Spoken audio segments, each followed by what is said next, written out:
Hi, I'm Capt, president of New World Marine, and I wanted to tell you a bit about the Fendergrip. This is our starting point. We have a Fendergrip which is stowed with the fender. Now to go on, we just go over the rail, push the button, and drop it through the hole. Then you push going down, grab and pull going out. Wherever you leave that, that's going to be set in place. We like to end up with a stopper knot. We like a slip knot, so that if you have any children on the boat and they press the button, you're not going to run it out. Another neat way to use it is on a cleat. Here we have a cleat mounted on a stanchion, but if you imagine that could be on a deck as well. So we take our Fendergrip with the fender, we just open up the loop, and then you go around the cleat just like that. It's very easy.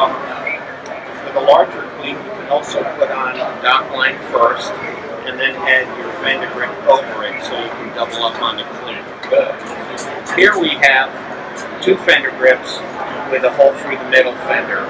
What's neat about this is if you imagine this is the front of our boat, instead of having the bulky fender racks up front that block the view and are expensive, you can mount one port, one starboard, so you're ready for either side.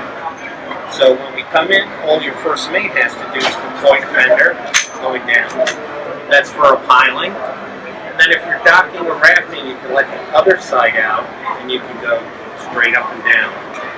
When we're done, you just bring it up to the rail, cinch it up to the rail, and instead of letting these lines dangle, what you can do is you can tuck them away so it looks neat and ship shape. You just go behind the button, underneath the rail, and tuck.